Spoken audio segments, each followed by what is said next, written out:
Hey, Claudius.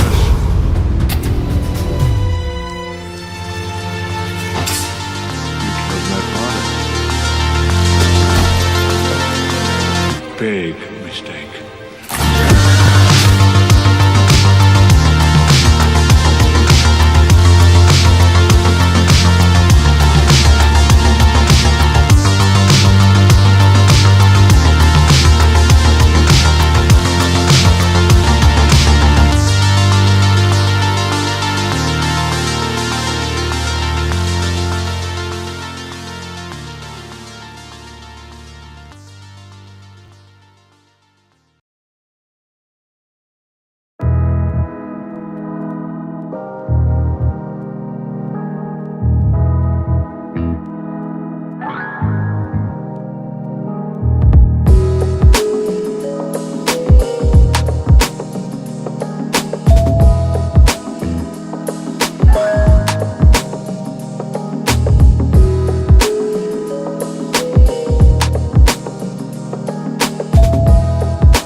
Greetings. Welcome to Strictly Art Live number 76. Today, we have some things to cover. Some pretty good things, I believe. I'm your host, Rob Wilson. I'm a comic book artist, social commentator, part-time philosopher, dabble in music as well, is what I do. But the main focus is comic books, artwork, inspirational ideas, take notes from different forms of media, multimedia, pop culture. Growth and progress is the name of the game. So today, we're going to go ahead and cover some My Hero Academia, episode 7. I think it's a pretty interesting episode, enough to note. Also, a review, short and sweet, of Final Destination Bloodlines. I got a chance to see that. That was pretty good. And we will also talk about the Bondsman, episode number 8. I wanted to go ahead and make sure I finished that out. And probably a couple other things we'll cover. But definitely one thing I'd like to go ahead and get the show started with is definitely how technology is starting to become as retarded as humanity. Oops, did I say that? Well, it's starting to get true. Part of live streaming and podcasting, there's a whole technical process which can be very mind-numbing on the back end. Stuff that you guys will never see. But if, you're in a similar field, you'll know exactly what I'm talking about. So as I go ahead and pop my first root beer of the night, because I love root beer. Oh, I'm sorry, ginger beer. Let's get it right. It's not Jamaican ginger beer, but it's spicy enough. I love it. Maine Root. This show is brought to you by Maine Root. But yeah, all that's going on tonight in the primetime edition of Strictly Art Live. So go ahead and grab your favorite brew. Hope you got a snack. Kick back and relax for the next hour. I, Rob Wilson, will try my best to elaborate on some things that I find entertaining, interesting, and hopefully try to educate and entertain you as well. So, here we go.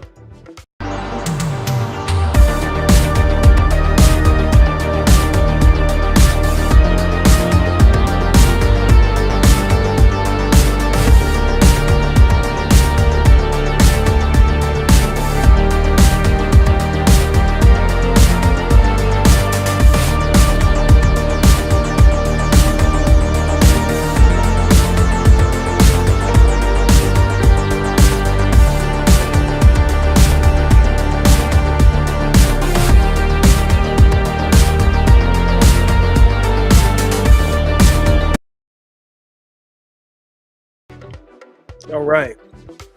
So as I mentioned, I'm a comic book artist. This is one of my characters I'm working on for VKP number 1, a dystopian action sci-fi comic that starts off in modern day and heads towards the future. I think it's undergone many revisions and it's headed towards a great direction. So in the DMV area, the temperature's going to drop tonight. Make sure you got your coats if you got to work at night, or if you got to be out at night, be safe, drive safe. And it is May 20th, Tuesday. Prime time is live tonight. So, yes, I'm an artist in the DMV area. I draw comic book art. I use Clip Studio Paint, Procreate. Those are my main go-tos because I'm often pretty busy. Previously, I was in the military, so that kind of made technology essential for my travel. So that's what we got. Let's see here. I'm gonna make sure I'm looking up some names for Vigilantes because I want to make sure I get them right. But yeah, episode 7 was pretty good. Of My Hero Academia. If you don't know, it is an anime inspired by comic book superheroes. And it's been going on for 7 seasons now? So Vigilantes is a spin-off of My Hero Academia.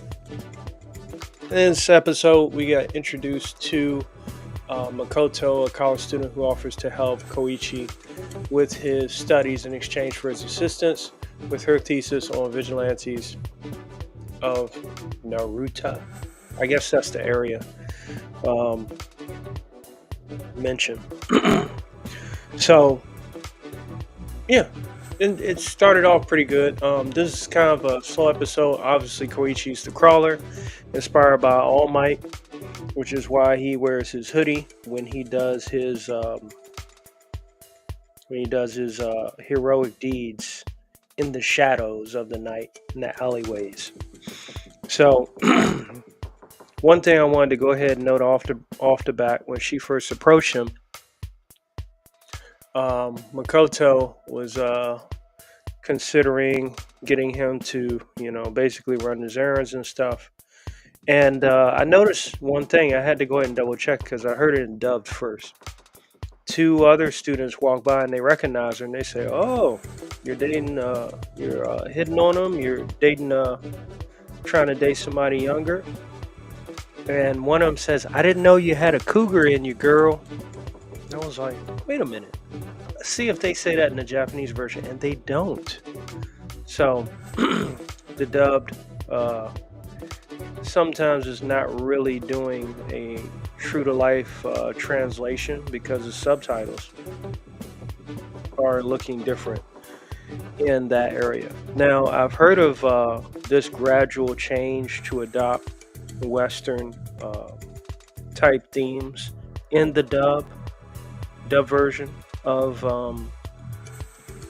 Japanese anime, and they started off with smaller Japanese anime first because they know the big titles, people take notice and say, "Hey, wait a minute, what the hell are you doing? What the hell is the matter with you?" You know what I'm saying? So that is that happening in live action that I noticed. Now, on another end, when they did some studying later on, as she schooled them about the history of the superhero, she asked the question, what location did the first superhero, where was he licensed? Where were they licensed? And he didn't know the answer, but she explained it in North America. So that is direct respect from Japan to America, where the superhero originated from, even though My Hero Academia is doing a better job than North America when it comes to the superhero experience right now. I mean, just look at Marvel and DC. They're both burning. Oh my gosh, it's a fire. But they keep telling you there's nothing to see here. I could go for a long run on James Gunn. I just uploaded a short on YouTube. You can feel free to check it out because we are streaming live from YouTube, Rumble, Twitch, Kick, and IG. That's how we do it. You can go ahead and check out that short where I explained 2 years ago. I was excited. Hey, let's give James Gunn a chance. We've seen what he's done with Guardians. Little unbeknownst to me, some of the innuendos he snuck in there. But I thought he was, let's give a new director a new shot. We see what Zack Snyder did. Some things I liked that Zack Snyder did. Some things I didn't, But overall, I love Superman. Henry Cavill is great. He really grows on you. But in that statement, that short that I put out, you mentioned Booster Gold. And Booster Gold's my boy. He's been my boy since, Justice League Unlimited, where he was in there and the Justice League kept dogging to him like, "Dude, who are you?" People were calling him Green Lantern and all that. And it's great. He's like a different type of superhero. And he's selling a brand. Much like what we do over here at Strictly Art Live, the Rob Wilson Arts brand is alive and well. Now, again, that explains the turmoil of what's going on with the American comic book industry. However, unlike a lot of comic book artists or in the indie space, in the industrial space, in the big industry, main big two, Japan is not bashing American comics to get their manga sales up.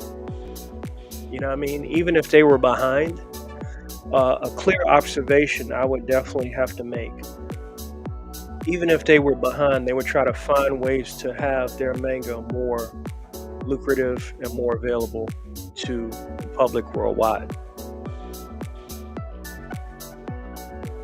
They wouldn't spend time bashing. Whereas, for some reason, people have to spend time bashing in the American space, bashing Japanese anime as opposed to learning how to adapt to a situation.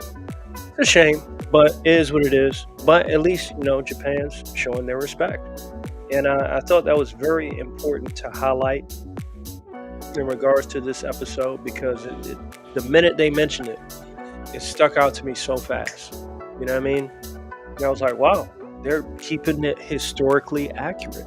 The first superhero came out of North America, hence they got the idea and the inspiration.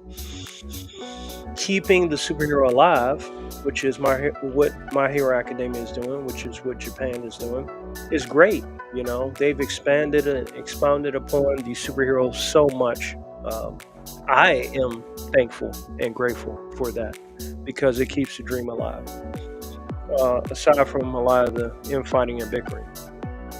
So with that episode, that's like the main thing there. We didn't see, I guess that's young Scar, but we didn't see him at all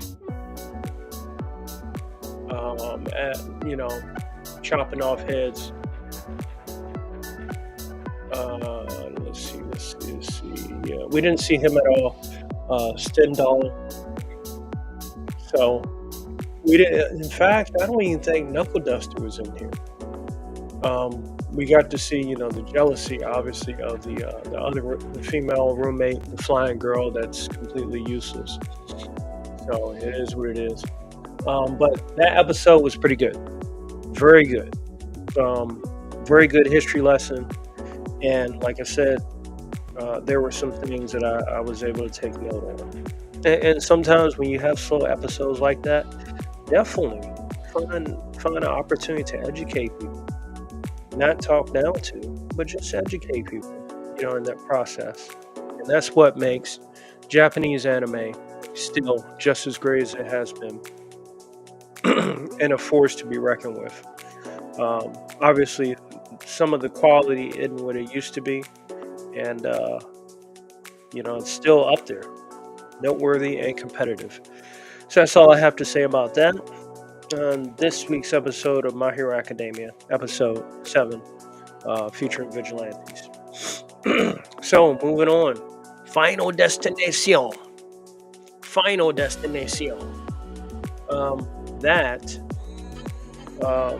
This is what, the 7th movie or something like that? Something crazy. I've watched and followed Final Destination since the very first movie. Loved it. Thought it was a cool concept. And after a while, none of them started to become related to each other, because the only continuum was death. He's the main star, so to speak. And this one is no exception. I enjoyed it. Again, they find ways to be. Death finds ways to be extremely creative in these extravagant deaths and ways to die. Everything's a suspect. I think it's kind of changed my worldview a little bit too. Overall, prevent accidents before they happen. That's one way to, if you're on the list. Hopefully you're not on the list. So, this one specifically deals with a family that goes way back in the early days, which I thought was a pretty cool scene. And to one penny, where it was like this super brat kid that just did not know how to contain himself. He's a problem child, probably a spawn of Satan himself, because he didn't listen to authority. And just by throwing, well, one, he was still in change in the flashback, and just by tossing one coin in gear of a new tower, that caused a mess. However, because it was a premonition, um, the lady that was being offered her hand in marriage, she got the premonition and she scared the hell out of people enough to get them out of there before a lot of casualties died. But it made her paranoid and kind of turned her into a black sheep of her family. And she basically was like a shut-in recluse and kept away, and the family just wouldn't talk about her, stuff like that. But because there was a family member that was having the dream of what happened, she pursued to find out what happened to this lady and what she saw, why she's seeing the things that she's seen, and where that might go. So that's where the story pretty much kicks off.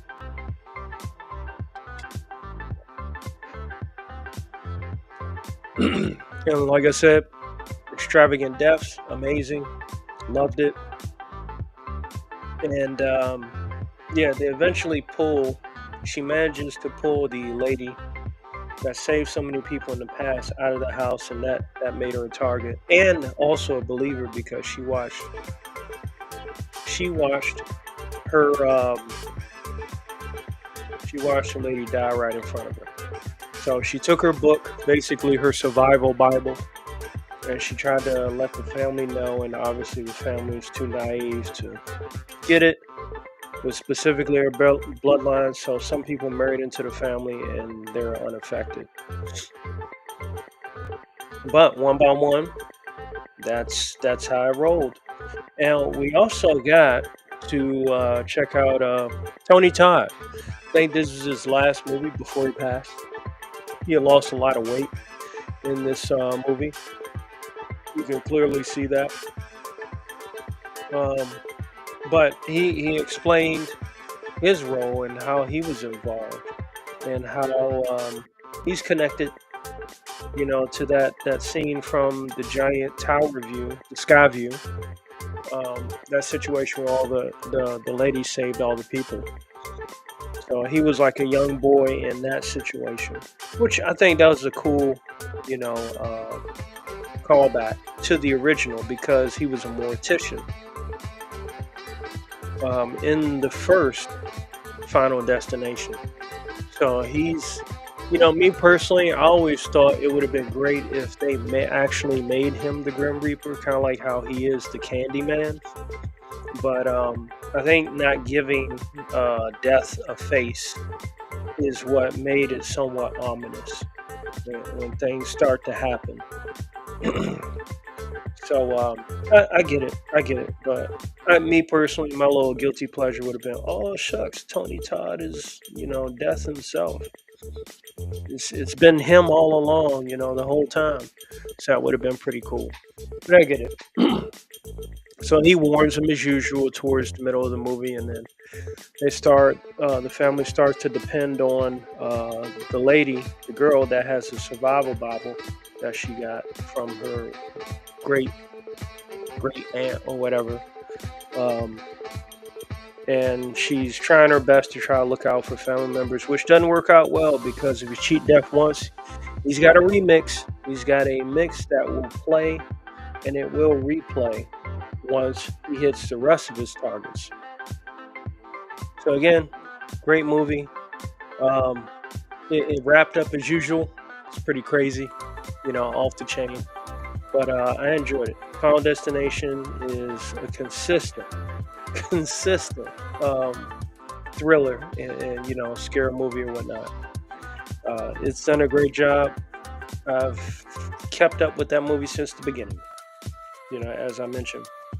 So, one of the reasons why that movie is pretty near and dear to my heart is because I had a situation which I thought was literally like a Final Destination situation. It was 3 things that occurred all on the same day.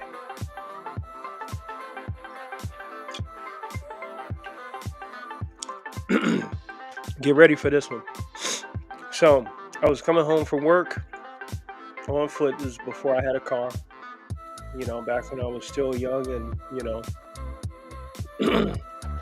young and fit to fight and all that great stuff.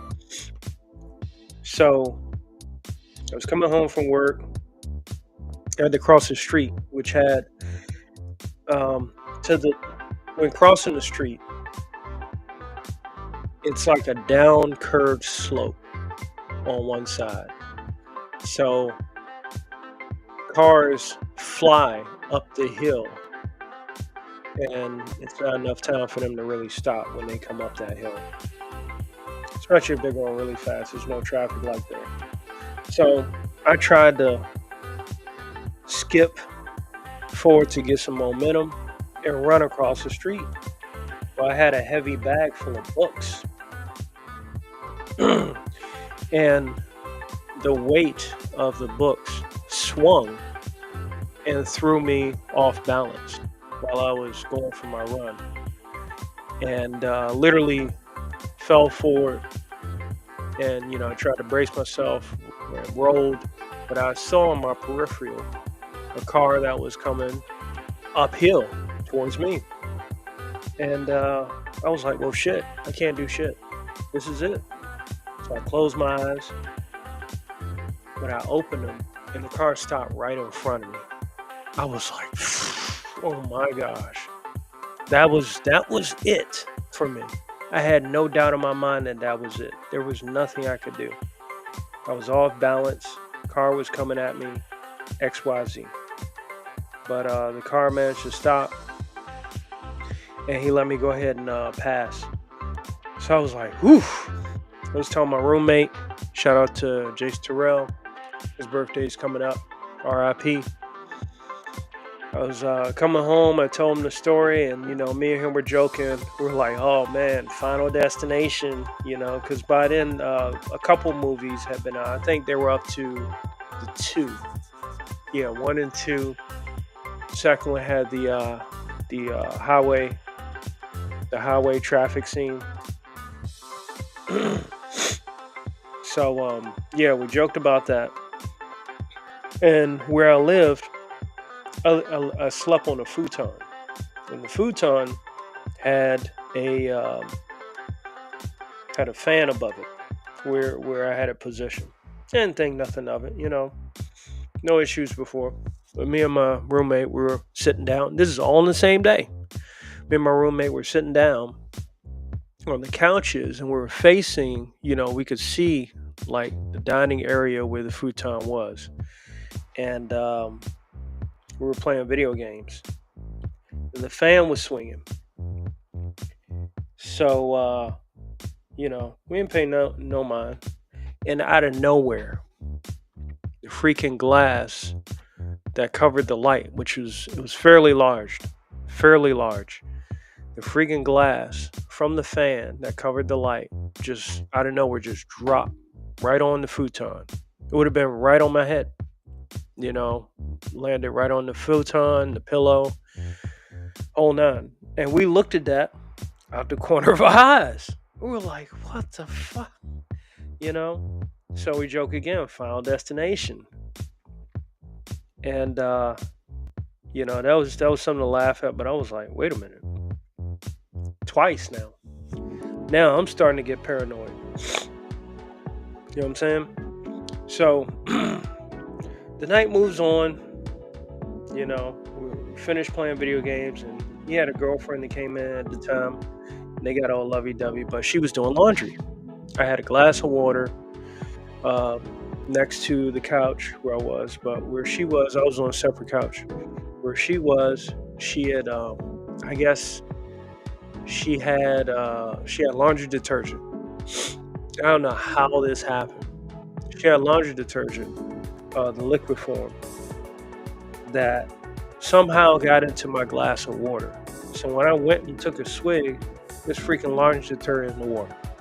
I'm choking and spitting shit out. I'm like, what the And me and my roommate put 2 and 2 together, and he goes on and laughs because I can't even laugh at it anymore. And he goes, Final Destination, and this Man, this is some crazy stuff.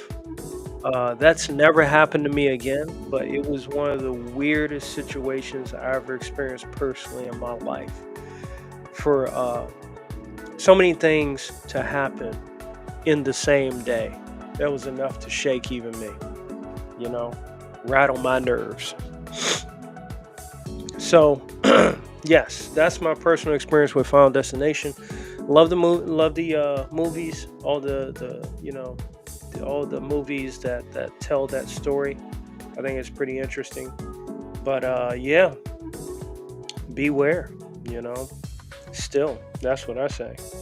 But yeah, pretty good movie. You know, would I want to live through that in real life? Oh no, no, thank you. I would not. So, all right, moving on. Hold up. Before we move on, let's go ahead and take a quick intermission because we're at the half-hour mark now. And when I come back, we'll go ahead and wrap up with the Bondsman, and I'll share with you any other things that may be going on in my life and upcoming projects I'm excited about. All right, y'all go ahead and grab your favorite drink. I'm still halfway down my ginger beer, and yeah, we'll be right back.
All right.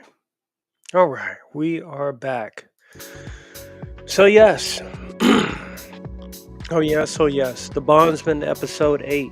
Kevin Bacon's Last Stand. So, for some reason, they managed to bring back the lady that sacrificed herself. I guess she was still under contract. And she was there to make sure that Hub finished the job to see it through, taking out the last demon that's trying to do the resurrection of hell or whatever the hell they're trying to do. Through the pentagram pattern that they put together through each sacrifice in the neighborhood, conveniently. So she teamed up with him, and they figured out it was Lilith. And Lilith was not just in anybody. She was in the body that Hub had buried because he accidentally shot Cheryl. Because Cheryl, at the bar back in the day, had on Lucky's hat. So he thought he was taking out Lucky. And by the way, Hub was under the influence, which was not healthy neither, and he had a gun. So mistakes were made, which possibly landed him in hell in the first place. So from there, we have Cheryl possessed by Lilith, going to the jukebox joint stop, truck stop or whatever, and she's playing music. And she has this mind control thing where basically she makes the men rip their jaws out and the women pay homage to her. So, whatever kind of layout you want to call that, This show's fairly new, so I think it deserves time before it gets condemned or, it needs more time for interpretation, given more seasons.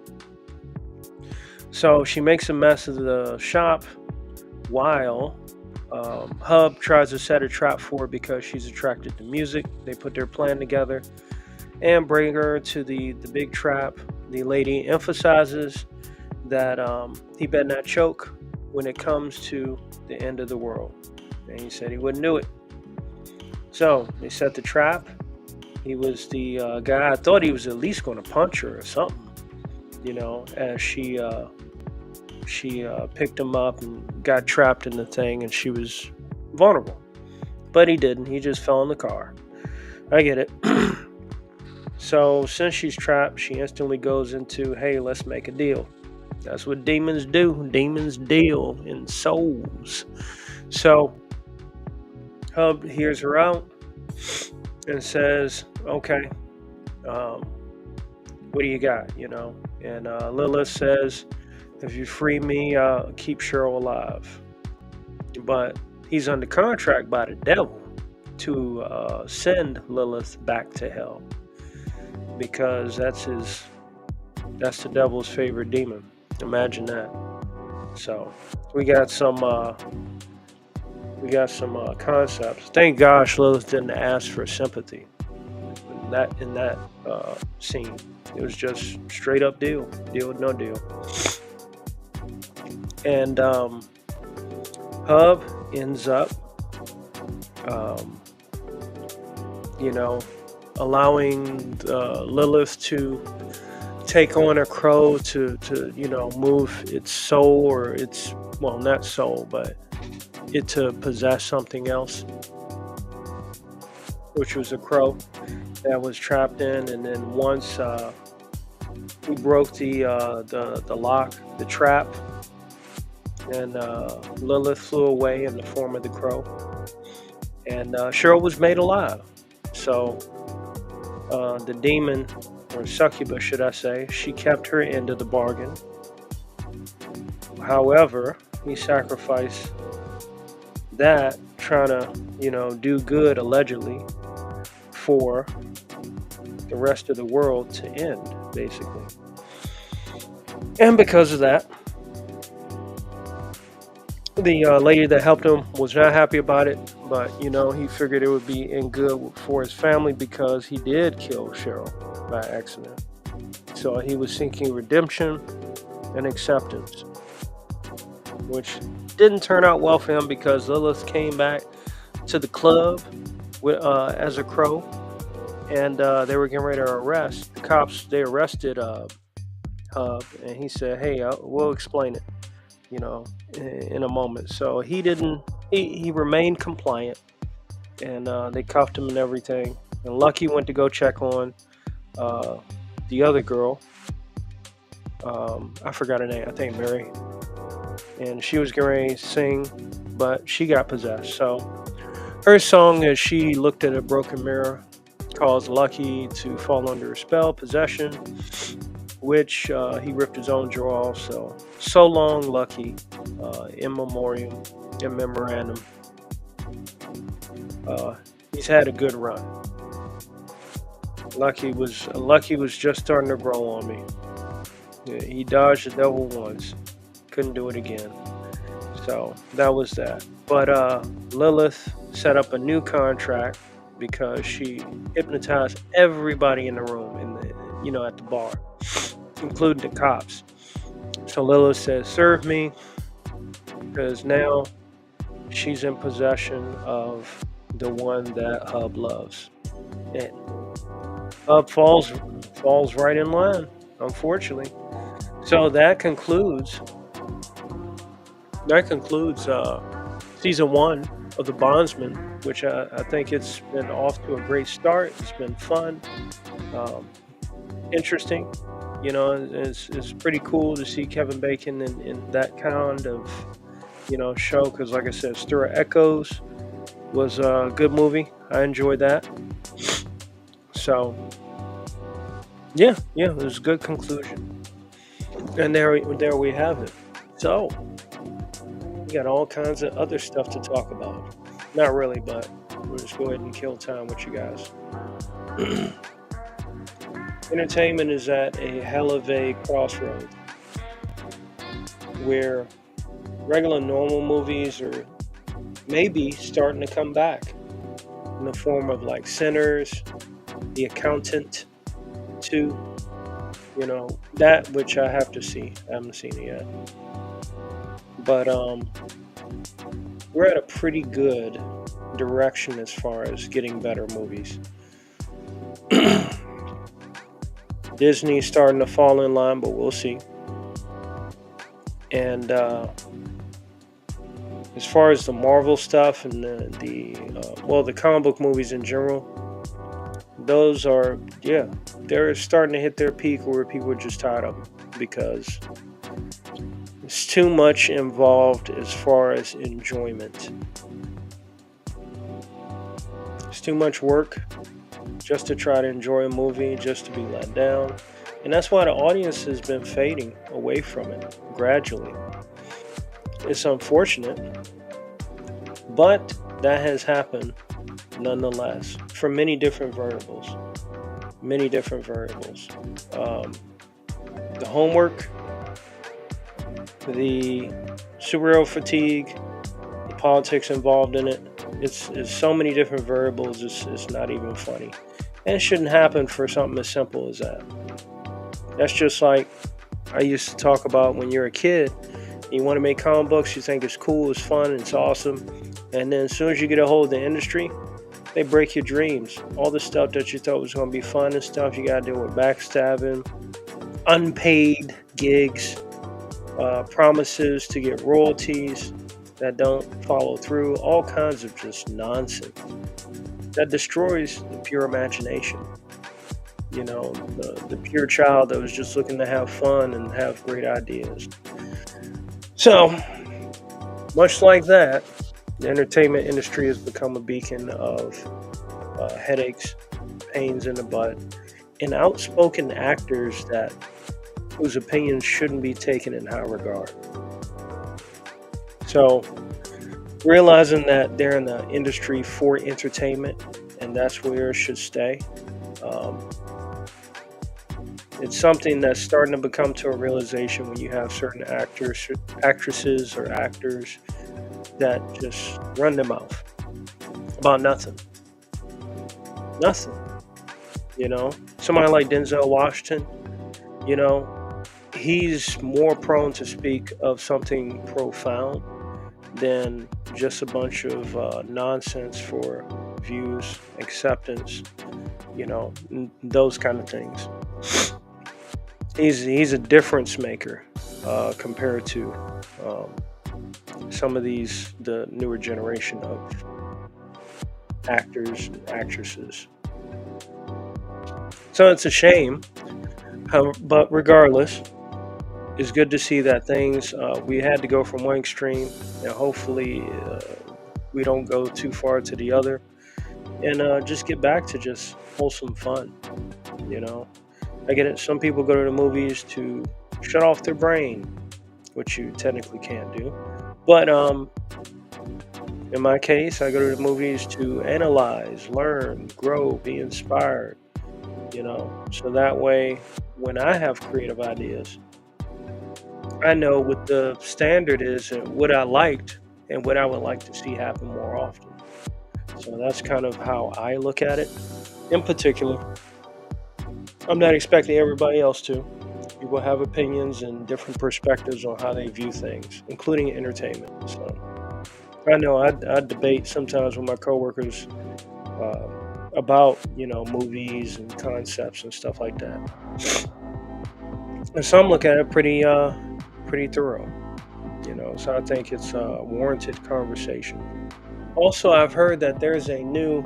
It just hit me. So, side note, I think there's a new Conjuring movie coming out.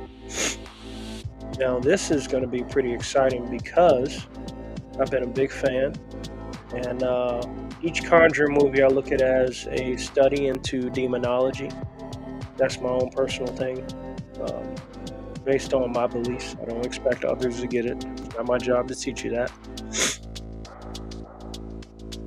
But as far as horror movie, those are normally pretty good.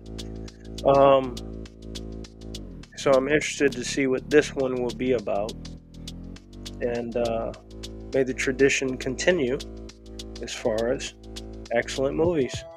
Horror movies have been on a great rise as of recently. Sinners was a guilty pleasure and a surprise. Some people I talked to in person, when I mentioned Sinners to them, they actually didn't know what it was about. So, they're in for a treat. Low expectations are the best expectations going into stuff.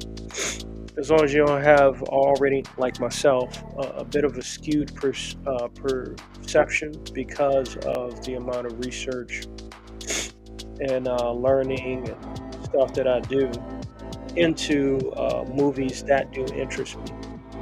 It's almost like buying a car. You want to do research on the car that you buy before you buy it. So when the time comes, you make sure you get the best bang for your buck. Best way I can explain it. So, with that being said, yes, The Conjuring, Sinners,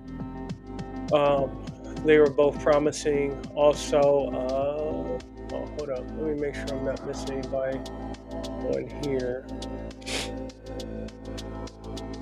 Okay, all right. Yeah, those are pretty good. Megan 2.0. That's coming out soon. Megan, not to be confused with Megan Fox, who also played a robot. Was it Reminiscence or something like that? I forgot the name of that movie. I think I reviewed it too. Let's see. Megan Fox.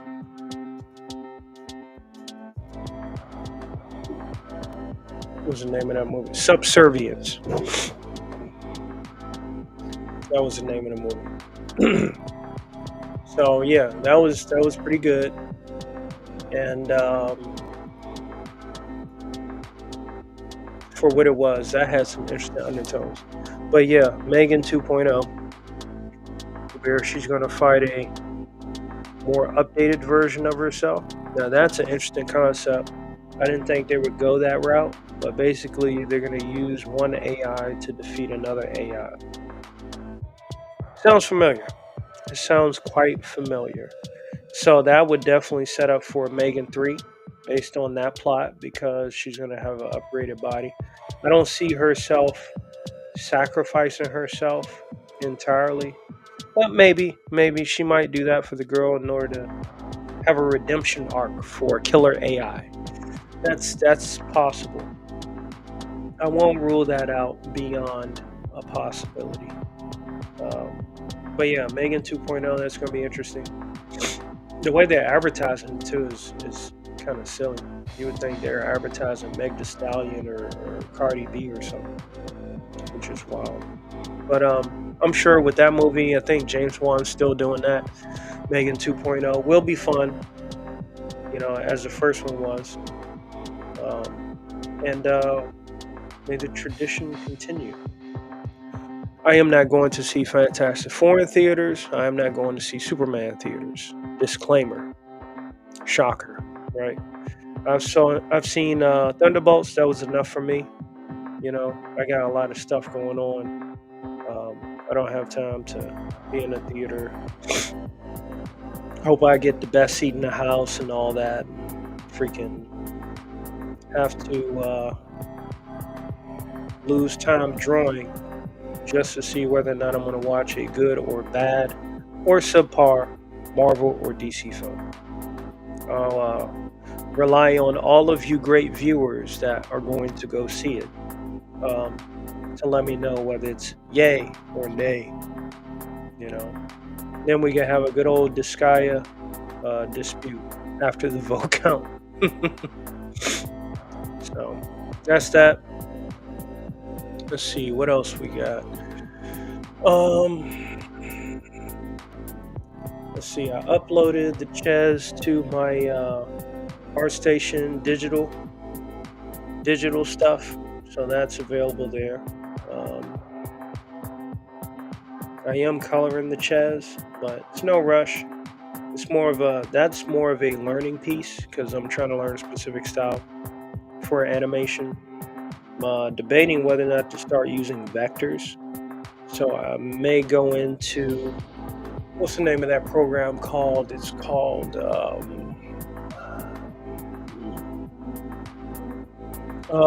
what's it? Not InDesign. Affinity Designer. I believe that's the name of it. That uses vector lines for all its stuff. Affinity Designer's got a 2.0 now. So I might look into that. I've used that in the past for my graphic design needs.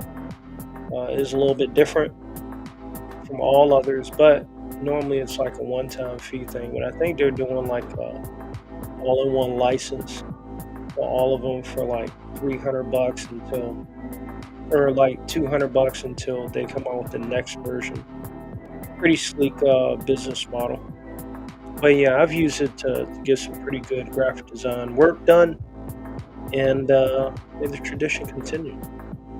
Because I think using vectors might be a lot simpler than doing destructive, just what do you call it? Raster layers. So that's probably going to be my approach on that in particular. And yeah, that's pretty much it. Just working and grinding. Projectedly, I may do a sketch wave tonight. We'll see, because I am eager to play some of my favorite music that I can't play on YouTube. So sketch wave will be on Twitch only, and you can only see it live. No replays available for obvious reasons. But there, you may see me secretly working on my comic book and some other things too. Maybe even adjusting my digital assets.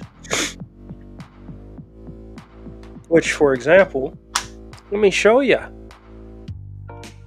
Here's one I'm working on right now. It's a huge layout that I set up for a secret laboratory. From here to there. I have fun making these things. They're really awesome, in my opinion, because it's all part of storytelling.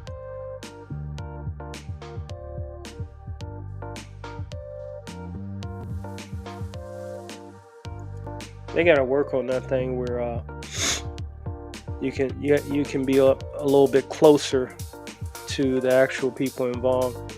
But yeah, I enjoy making these as well. They're fun. I know there's a big stigma with that. Oh, how dare thou shall not use 3D assets? Some a lot of condemnation from on high.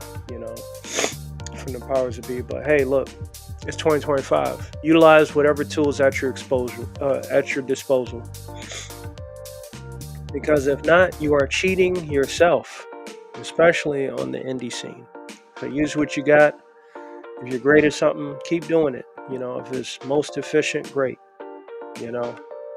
Far be it for me to tell people how they should do things within their life.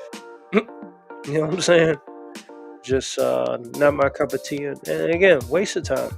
Because we all got stuff we got to get done. You got people that's possibly there to help you. And just cast aside those who are hindering you. That is the most important thing you can do, because they're not going to do anything but waste your time. Time is the currency to which you only get one time. You get so many seconds within a minute, so many minutes within an hour, so many hours within a day. You get so many days upon this earth. So, with that being said, ladies and gents, thanks for joining me for Strictly Art Live, number 76. We're on for prime time, and you got prime time content here, which I will be uploading to my YouTube for shorts. Can't guarantee all of them will make it. Hopefully, as many as I put up will, but hey, YouTube, ain't no telling. All right.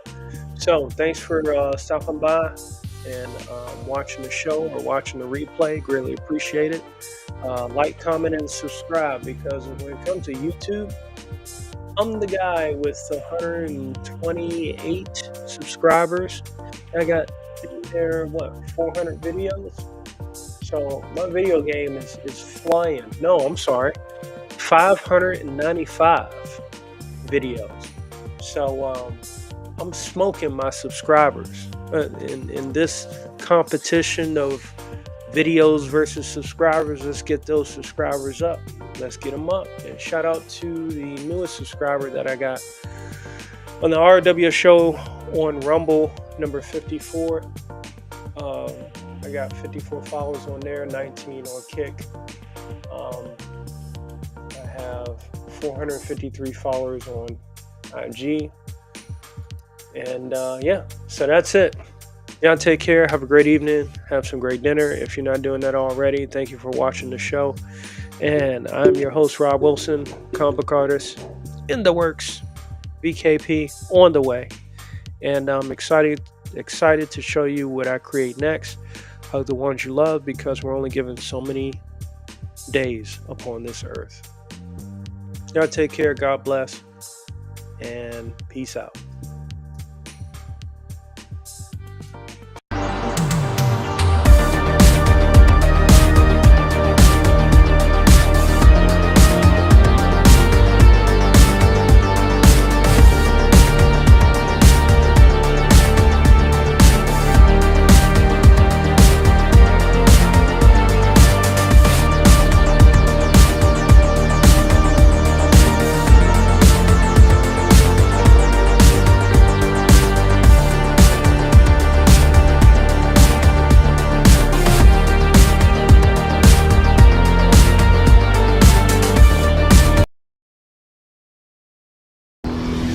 Some motherfuckers are always trying to ice skate uphill.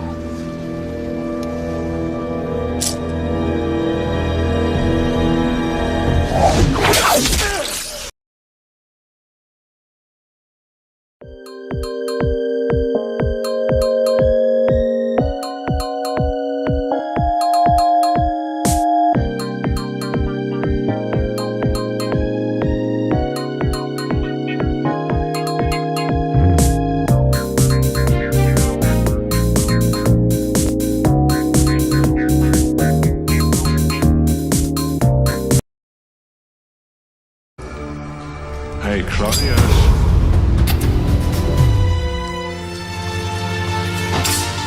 You killed my father.